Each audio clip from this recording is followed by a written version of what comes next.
Okay, good morning. Assalamualaikum warahmatullahi wabarakatuh, and welcome to an introduction to the built environment.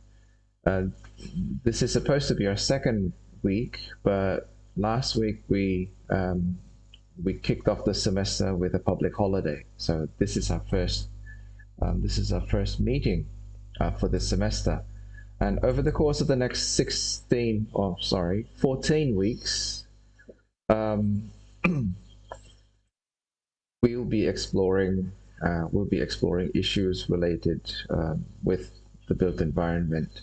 Um, and this course is run by me and Pak Dewa Brandika. I think I'm sure all of you recognize him.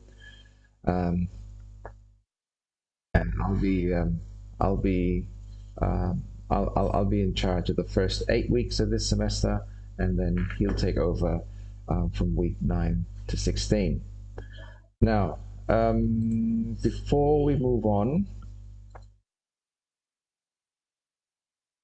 I just want to ask you all. You can unmute to comment. You can unmute to comment or raise hand if you want to comment. If you're not, if you have audio issues, you can write down in the chat. How familiar are you with the term built environment? Do you know what the built environment is, or do you have a definition of the built environment? Anybody?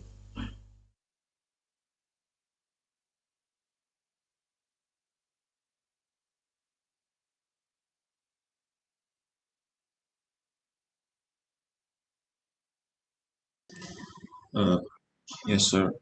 I'm familiar with the term of built environment uh, because uh, uh, when I when I find out what is the material for the second semester, so I think uh, I don't I don't really familiar with it because I researched it uh, in baru-baru ini, sir.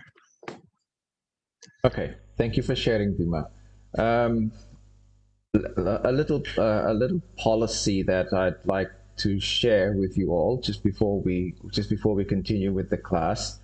Um, I know that we are labeled as an international class, and to stay true to the theme of international class, um, although I prefer although I prefer to continue conducting the course in English, and I will conduct the course in English. But every now and then, perhaps we'll do a more bilingual session. And if you do have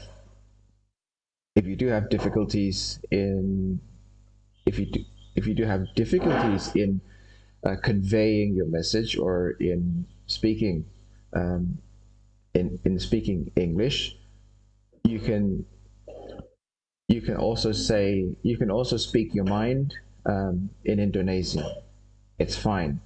I think most of us here, most if not all of us, are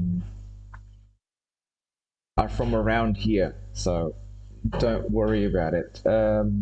Do your best. Do your best to stay with the theme of the class, international undergraduate program. But if you do find that it's a bit difficult to communicate in English, then Indonesian is fine. But do try your best. Do try your best to speak in English. But once again, thank you very much, Bima, for sharing. I realize that this is only your second semester, and perhaps some of you have only come across the term built environment, or in our language, lingkungan binaan. And so that's okay. This is just I just wanted to measure so to say, how much you know. Um, I'd like to introduce you guys with the guest lecture series on sustainable development goals, which ITS hosts throughout the year. For the spring session, which is between 2nd of March and the 30th of June, um, there are there are several topics on sustainable development goals, and I managed to pick one out that is relevant to our course.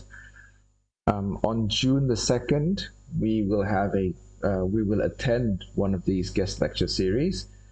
It's called Flood Resilient Approaches to um, well, the theme is flood resilient approaches, and it pertains to the built environment in that it highlights indigenous or traditional architecture. So I think that's relevant.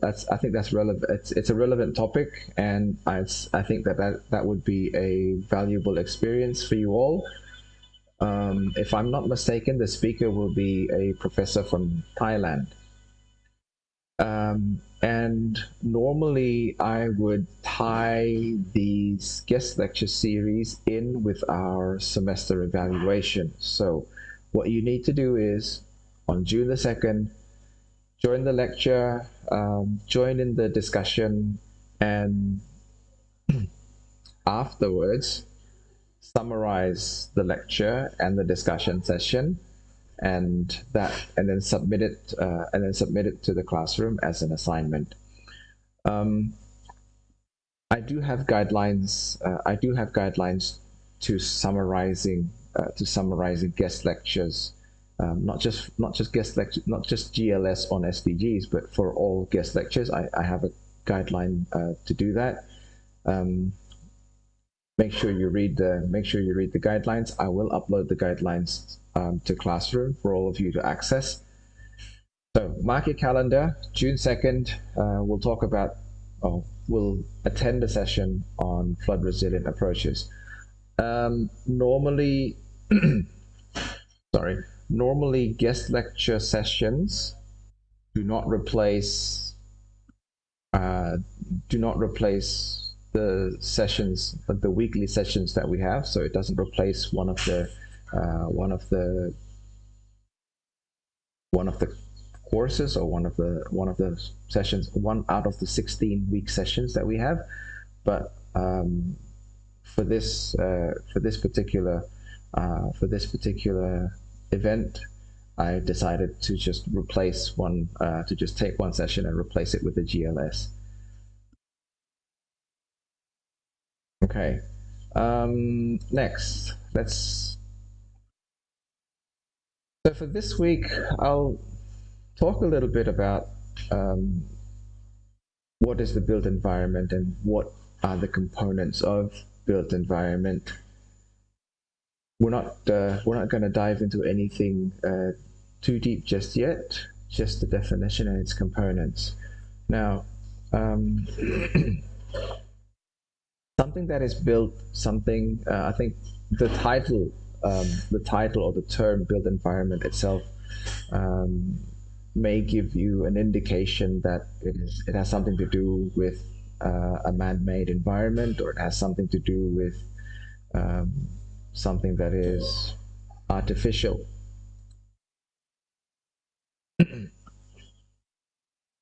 Formally speaking, or the formal term for built environment is everything humanly made, arranged, or maintained. Um, what is the built environment for? The built environment is created to fulfill human purposes, to fulfill human needs, to fulfill human wants, and to enhance or enforce or to support or to fulfill human values. and we do so. We create the built environment to mediate the overall environment, as in we we need we create the built environment to modify, say for example, to modify climate, or to shelter us from climate and the weather, shelter us from rain, shelter us from cold, from heat and everything. So to mediate the overall environment. However, um, doing so, modifying the environment, of course, would result in the environmental context itself surrounding the area that we modified to be affected, both negatively and positively. Now, why do we use the term built environment? Because, as I mentioned before, it indicates something that is man-made, humanly made, or uh, it is artificial and synthetic. So the term built environment avoids negative connotations that might have that is related to the terms artificial and synthetic. Now, built means that it is a modifier, a climate modifier, it is a environment modifier, and it avoids this implication that this kind of human creation is unnatural, counterfeit, or unreal. Um, Although it is unnatural, it is in a way counterfeit, it is in a way unreal, because it is not something that nature has built.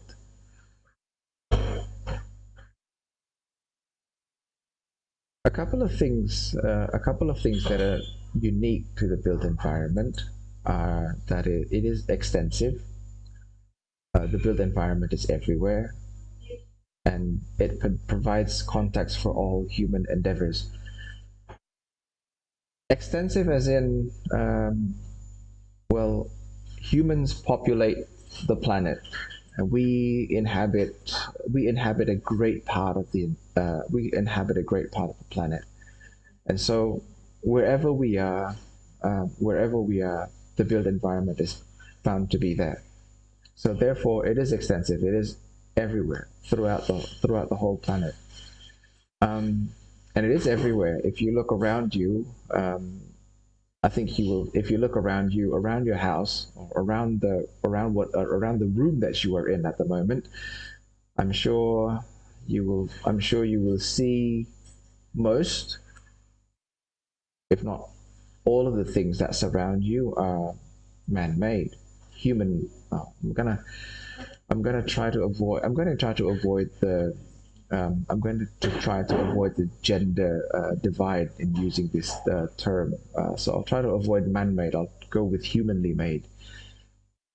Most of the things around, most of the things surrounding you at the moment are probably humanly made. Um, very little perhaps of the things that surround you right now is comes from nature, unless you have plants around the house. That's something else, or animals. Um, and what it means by that the built environment provides context for all human behaviors, or sorry, human endeavors, um, is that the built environment, say, if you look at buildings, some buildings, or if not all buildings, reflect human endeavors, reflect human struggle. If you look at a house, for example, a house is a shelter, a house is a building, it's a structure. A house is well, if you fill it in with people, if you fill it in with people and people live in it, I think the house then becomes a home. But a house can also reflect human efforts, as in, you need effort. You put out effort to purchase the house. You put out effort to build the house. And therefore, the house can be a symbol of your struggles. Um, I built this house with my own two hands. I built this house. I bought this house with my own money. I worked hard to buy the house. That sort of thing. So that's what it's meant by providing context for all human endeavors. Um, I think until today, humans, are still racing to build the tallest skyscrapers. Um, and these skyscrapers are a testament to human ingenuity, human engineering, and it is a testament to our endeavors. We it is the towers, the skyscrapers, they're structures, they're buildings, but more not just they're not just structures or buildings. They're also symbols. They're also symbols of our conquest to um, our conquest to what's that word? It's on the tip of my tongue. To modify nature or to conquer nature, so to say. Hang on.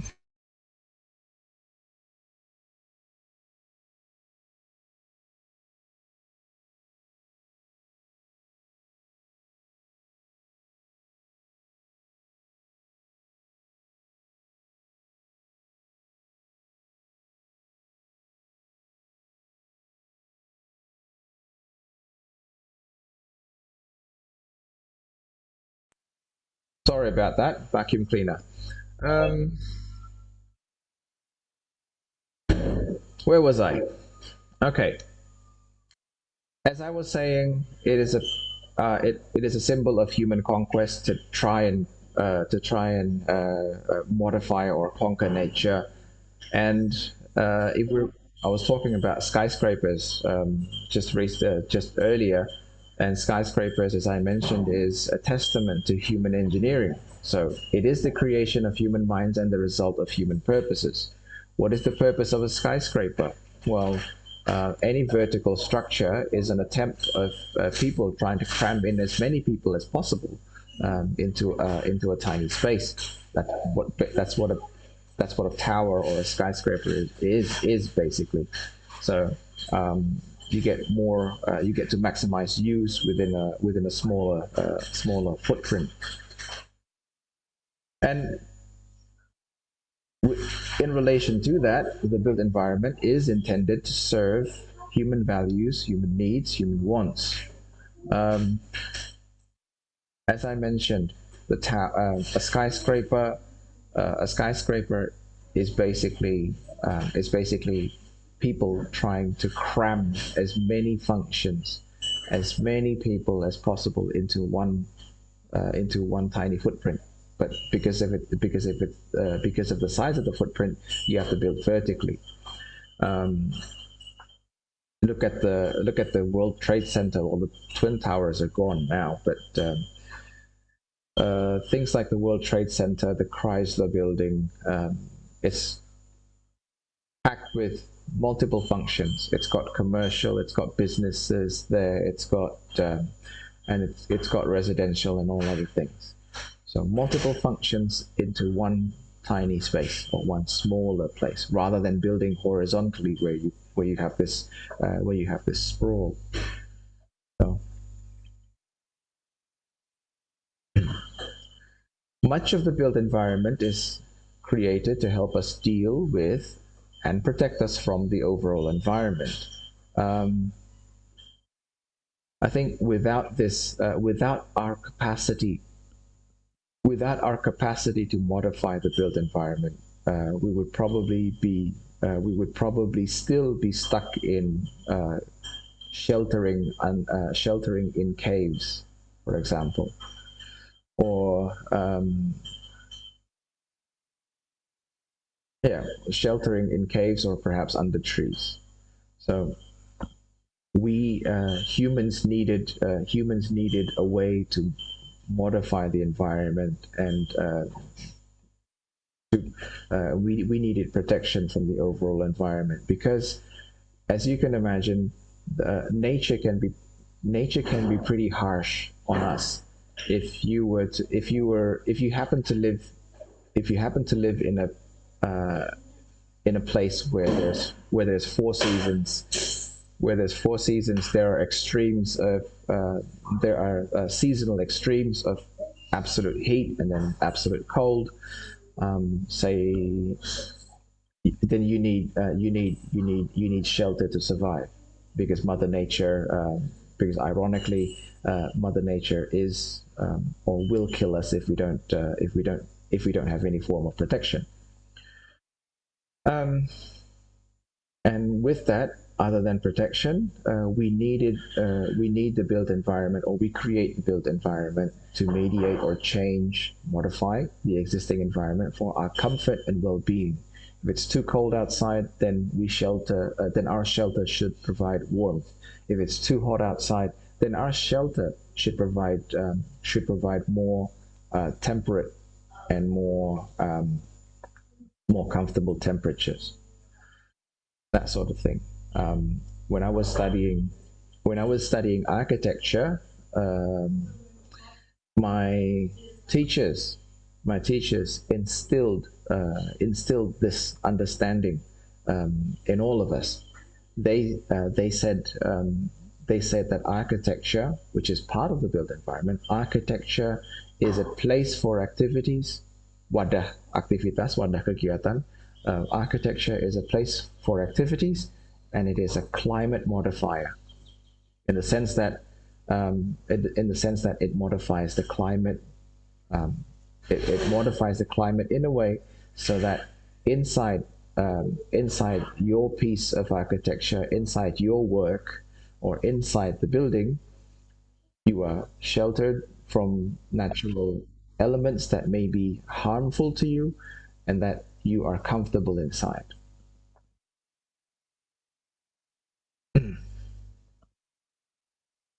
Now, every component of the built environment is defined and shaped by context. If you talk about architecture, for example, um,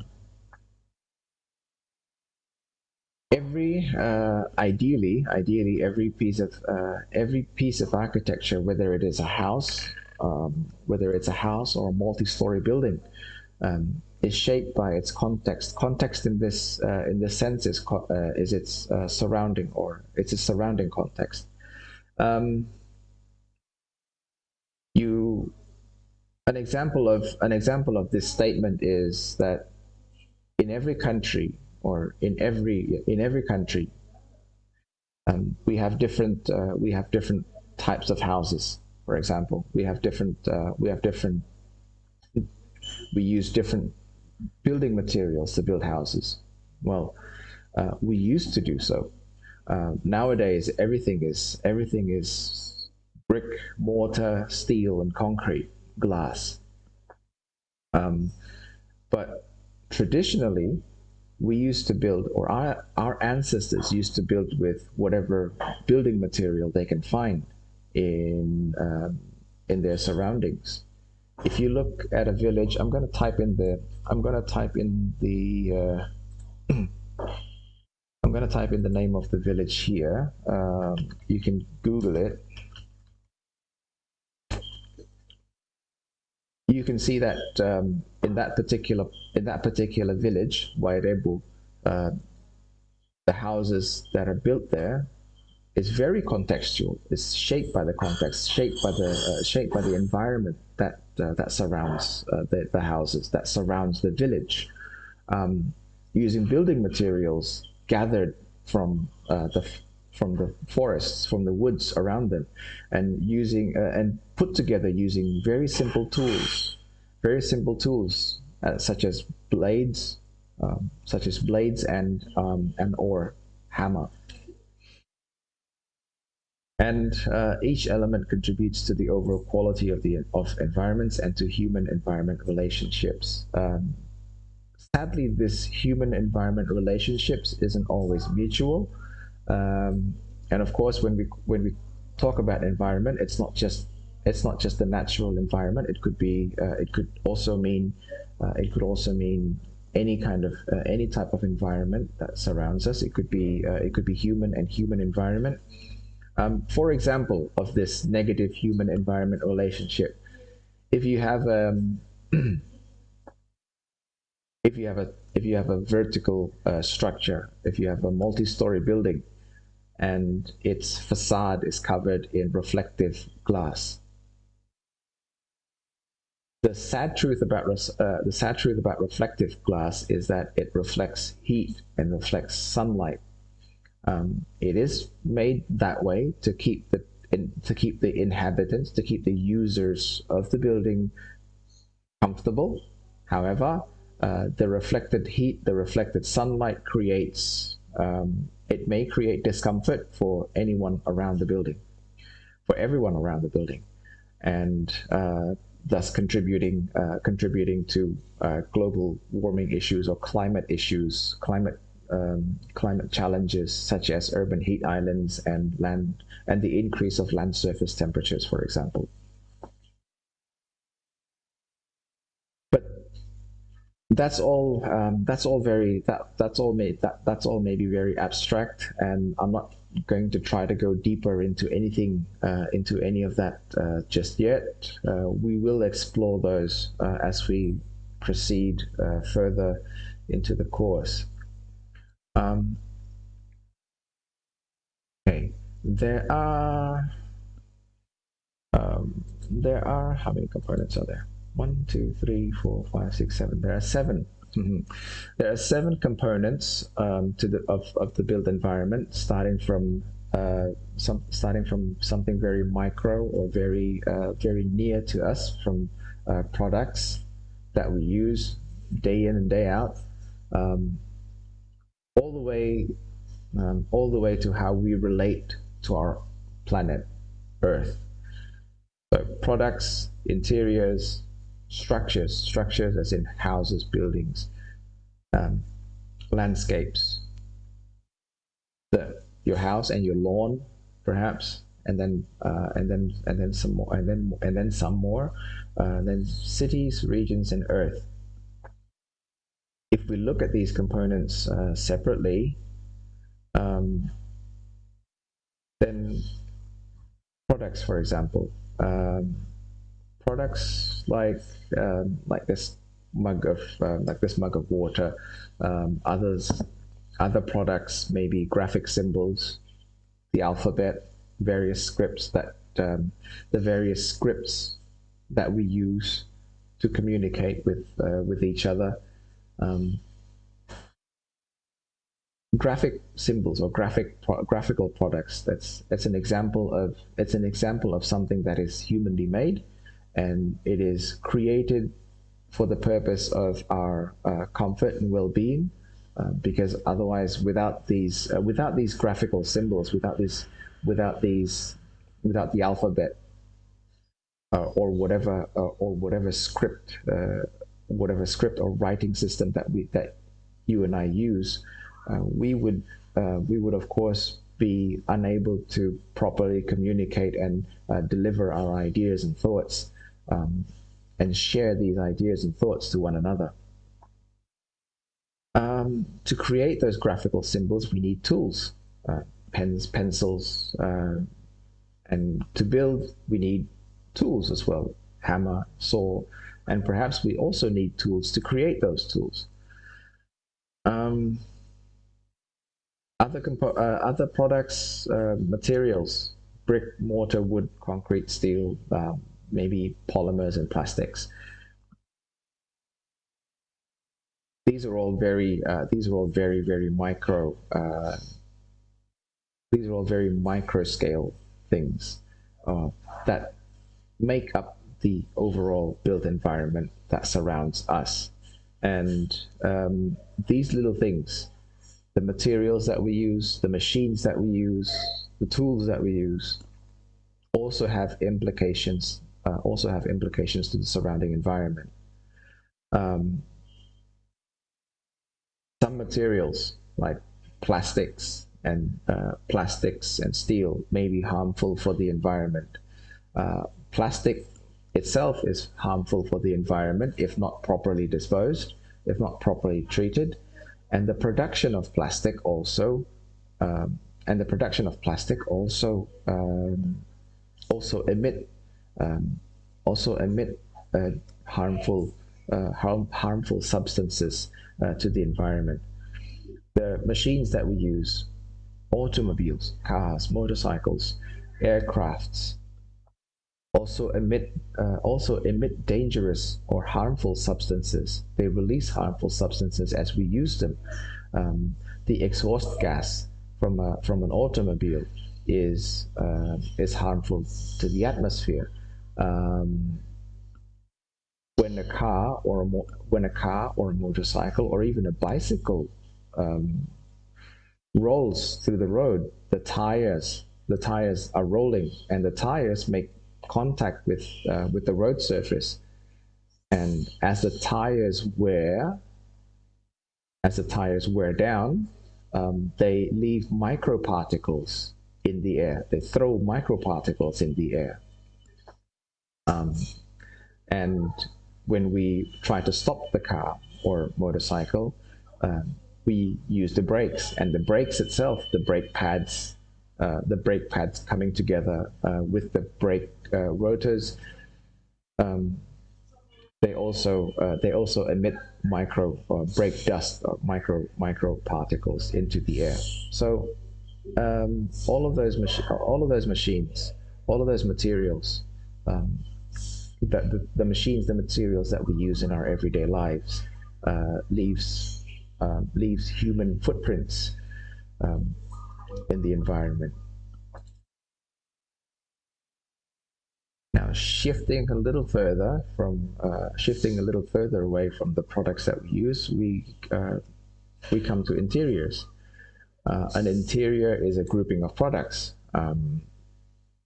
generally enclosed within the structure. So I'm at home right now, surrounded by my machines. I've got two screens in front of me, my CPU, the keyboard, mouse, camera, and whatnot, my printer. So, and I'm inside the house, as I'm sure you are.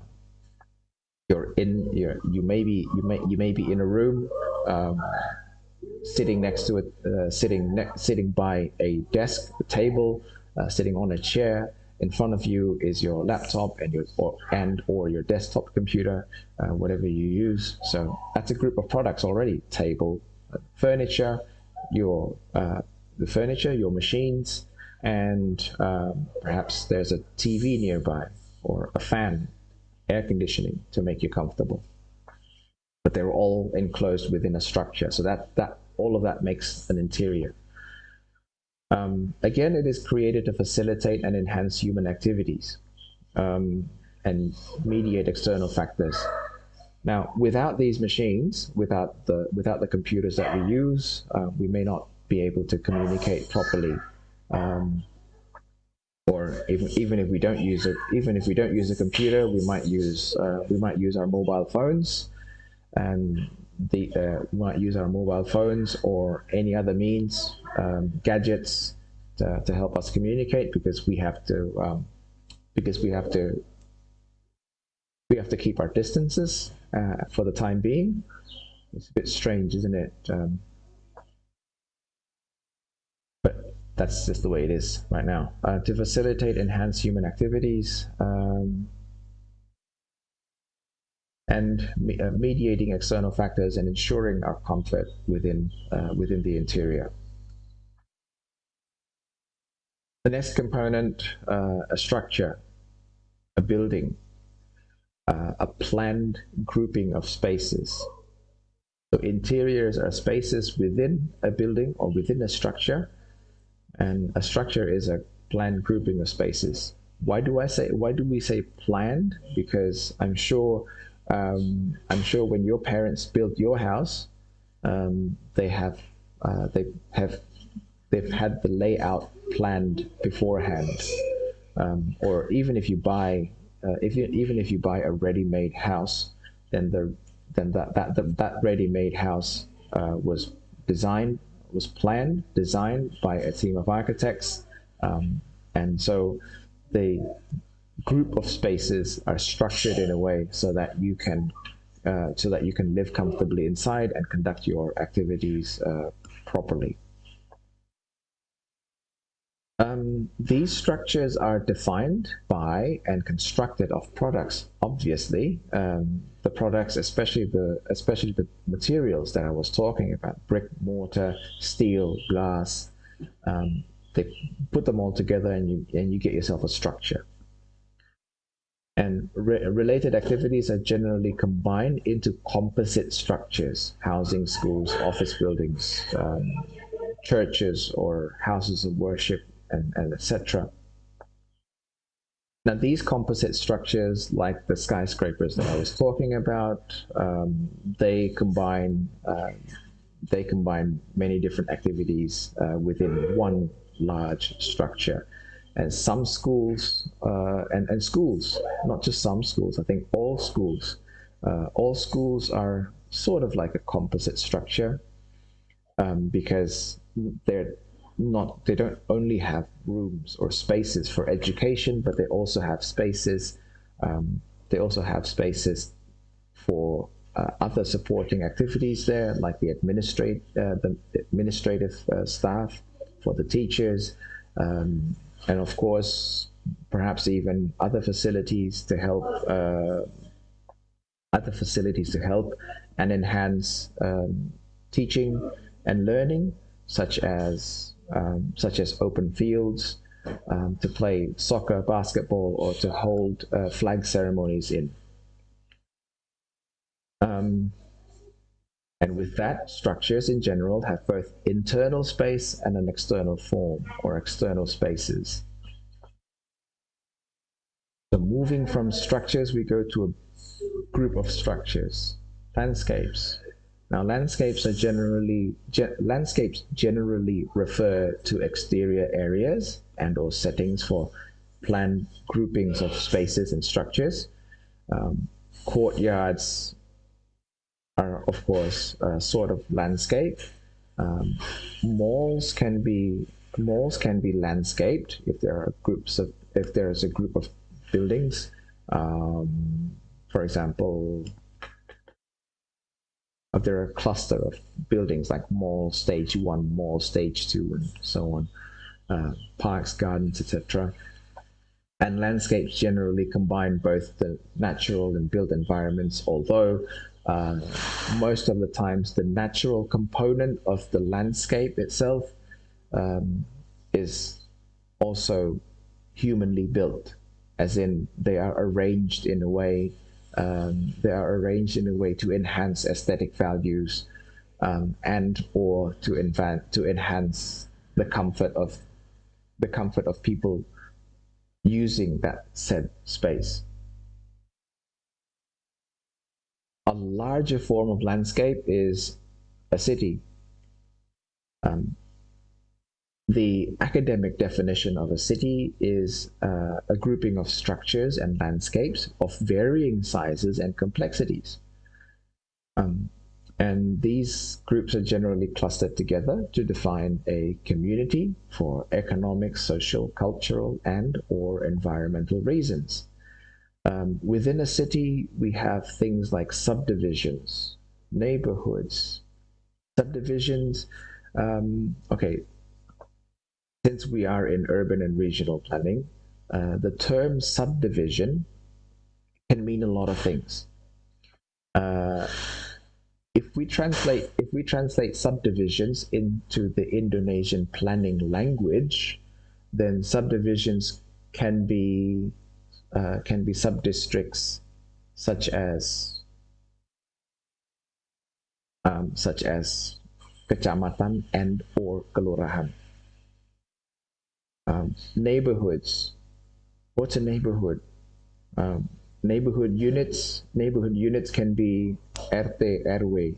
That's a neighborhood unit. Districts. District can be translated into kecamatan. Villages. Obviously desa, or we do have urban villages, kampung. uh, towns and cities of varying sizes. So towns are towns are towns are between villages and cities. But cities, I think this particular component, is something that you will all be familiar, or that you will all familiarize yourself with throughout the course of your studies at the Department of Urban and Regional Planning. And but yeah, we'll I'll try. I will try throughout the course of this semester. I will try to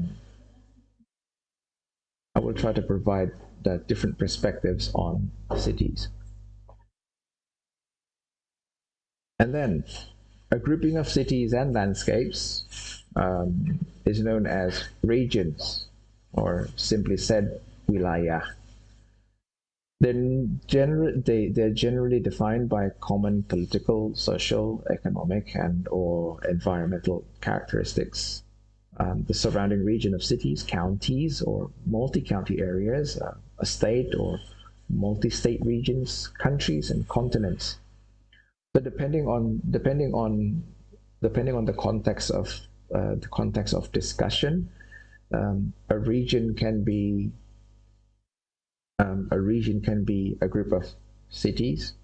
For example, a region could be East Java and East Java only, but the whole island of Java can also be a region.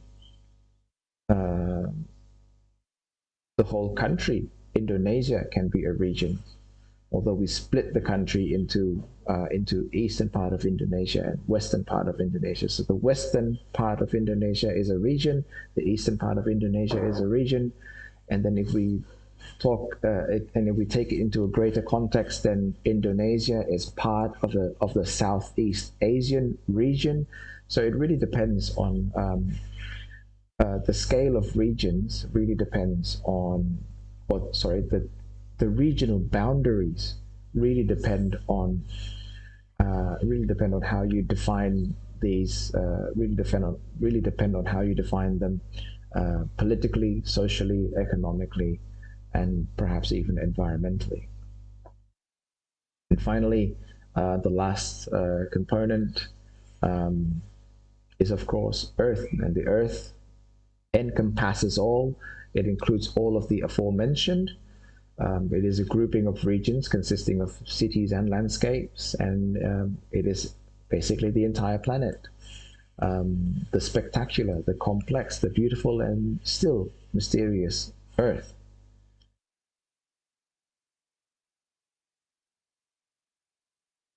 And so this is how we would visually represent the 7 different components, from products all the way to Earth, and how we relate to them.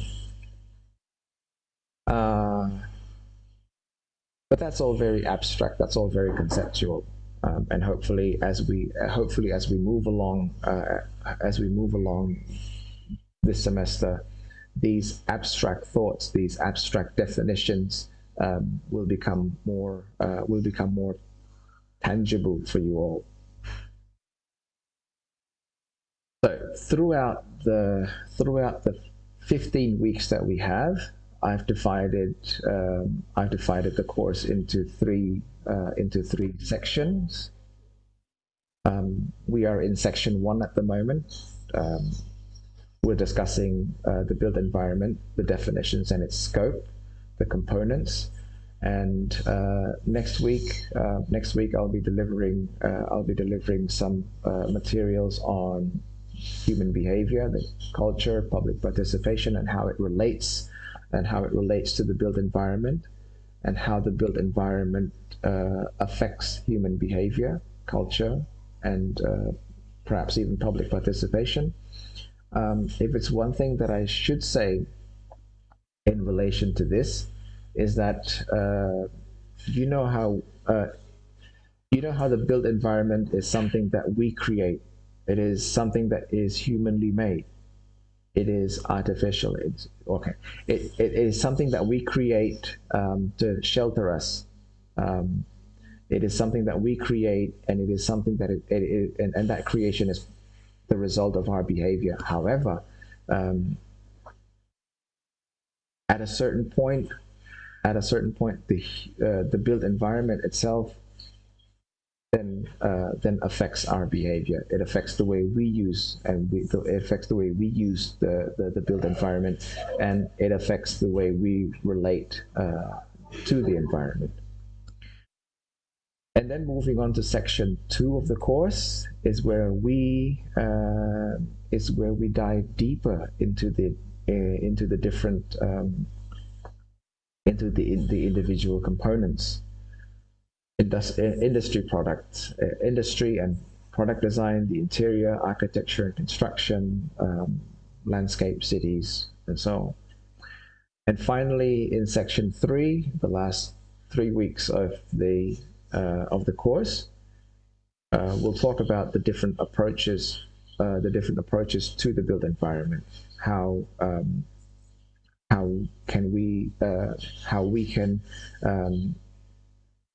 harness or draw inspiration from nature, designing with nature, and then how we manipulate technology, how we develop technology to collaborate and to create more wonderful things. And then finally, designing with a visual language. So, for those of you who haven't marked your attendance, here's the QR code to mark your attendance. If you need to, please do scan. You can scan your screens now.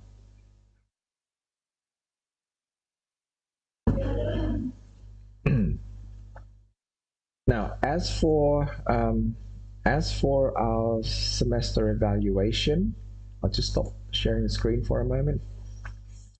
As for our semester evaluations,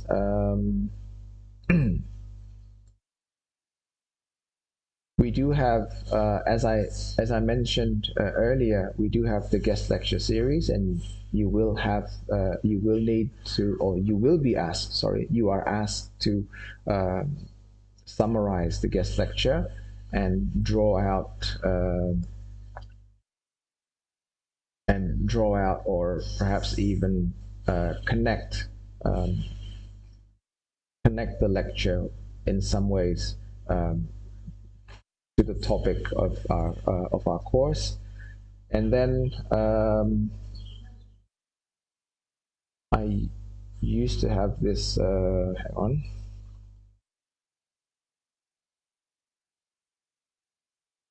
So that's one evaluation, and the second one is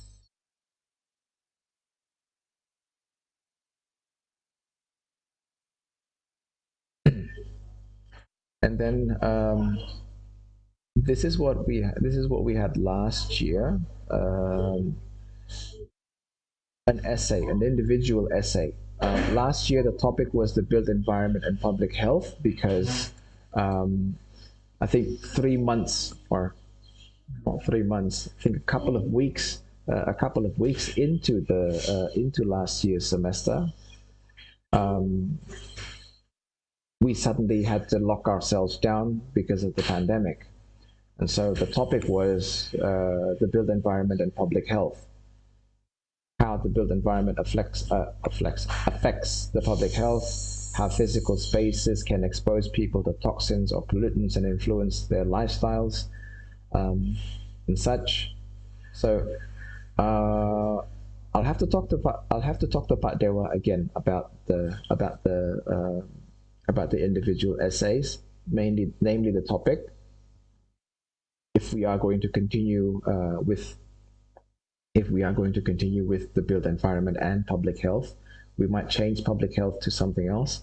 But why did I choose public health as? Why did we choose public health as a topic of discussion? Because, in my opinion, the built environment and public health are two things that strongly correlate with each other. However, it is not extensively explored, or it is not extensively discussed in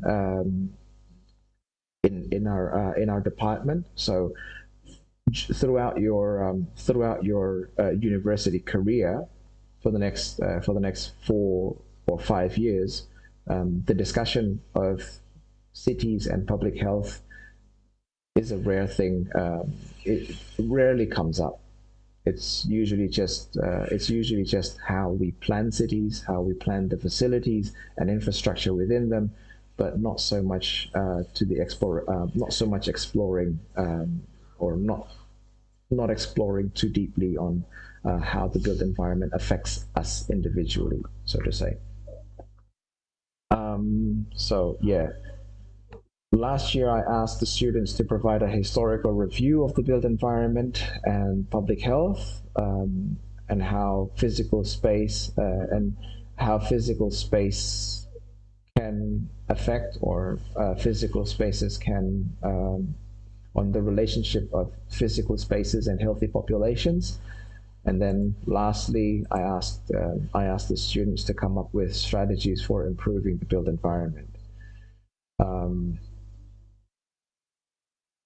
it is, as I said, an individual assessment to evaluate course-related skills and general transferable skills, such as written and communication skills. I would say if we were going to go forward with this individual essay as a form of evaluation, I think we can.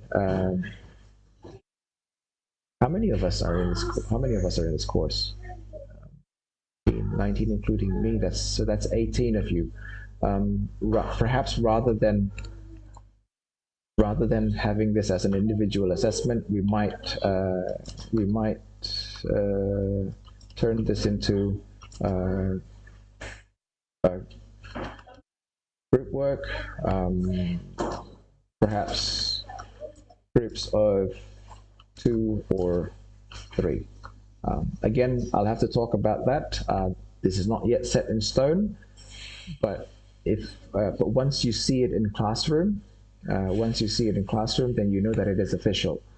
It would be a good idea. It would be a good idea for one of you to become my point of contact. Siapa kontingnya di sini?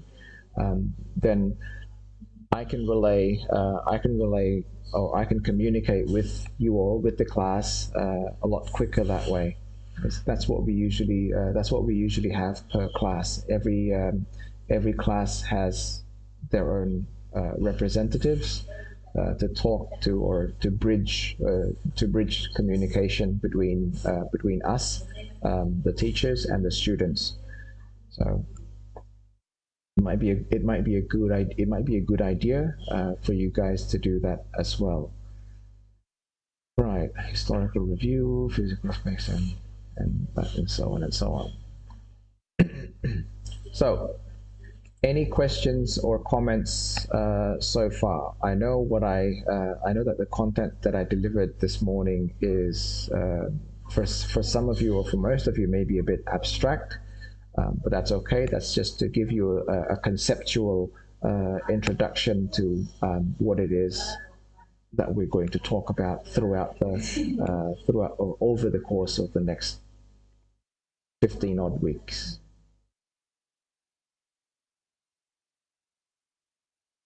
Any comments? Any comments or questions? Or is that?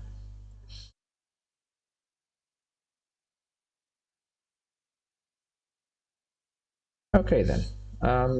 Well, if there are no comments or no questions for today's session, I look forward to meeting you all next week. But first of all, thank you all for coming into the session, and thank you for being on time. I noticed that some of you are coming in and out, perhaps due to due to connectivity issues. That's okay. I'll share the QR code again for those of you who haven't scanned or marked their attendance. But what I usually do with attendance is, if you do have problems or issues in scanning the QR code, please let me know, and I can check for your attendance through the course logs at in through the course logs in my ITS classroom. So okay, that is all I can. Is this class recorded? Yes. Okay, that's one thing that I forgot to mention. What I usually do is I record every session that I conduct. So I, and what I do is I would upload these recordings into YouTube for my personal documentation, and then I would provide a link to the recording in Classroom. So next time you access Classroom, you will see that the Zoom link is gone, and I will replace that Zoom link with the link to the recording of this class. So every week that's what I will do. I'm not sure how other teachers do it, but just for your information, that's how I do it. And so that if you come across my session, then you will know what to expect. Okay, thank you for asking, Nadine. Right. Any other questions pertaining to this course, how it will be conducted, and so on? I know it's a very early morning course, 7 o'clock. Luckily, we don't have to commute, so yay. Right then, if there are no further questions or comments, thank you all for showing up. Showing up on time, that is, and I bid you all I hope you all have a nice day today, and I'll see you all next week. Good morning. Wassalamualaikum warahmatullahi wabarakatuh.